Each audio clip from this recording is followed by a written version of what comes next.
আজ যাচ্ছি আমার বরের জন্য বার্থডে শপিং করতে। ওর বার্থডে আর মাত্র একদিন বাকি, তাই আজকেই বের হয়ে পড়লাম বার্থডে শপিং এর জন্য। প্রত্যেকবার তো আমি ওর জন্মদিনে সবকিছু একাই করি আর কিছু না কিছু সারপ্রাইজ প্ল্যান করি, বাট এবছর না আমার সবকিছু আর হয়ে উঠছে না, কারণ আমার শরীরটা বেশ কিছুদিন ধরে খারাপ।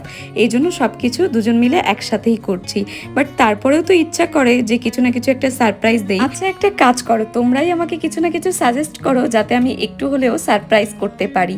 তো এরপরে চলে গেছিলাম একটা গয়না দেখার জন্য। তো গয়নাটা কার জন্য নিচ্ছি বলো তো? এটা জানতে হলে কিন্তু তোমাদের লং ব্লগটা দেখতে হবে। তো লং ব্লগটার নামের নিচে এখানে লিঙ্ক দেওয়া আছে, অবশ্যই যে তাড়াতাড়ি করে দেখে নাও। তো এরপরে আমরা চলে গেছিলাম দুজনে একটু খাওয়া দাওয়া করতে। তো খাওয়া দাওয়া শেষ করে এখন আমরা চলে যাচ্ছি বাড়িতে। আর বাইরে এতটা গরম না, তোমাদের কি বলবো। তো ফাইনালি এই নাইটিটা পরে আমি একদম শান্তি পাচ্ছি। তো চলো এবার ফ্রেশ হয়ে নেই। আর এরকম মিনি ব্লগ আরও দেখতে হলে কিন্তু অবশ্যই আমার চ্যানেলটা সাবস্ক্রাইব করতে হবে।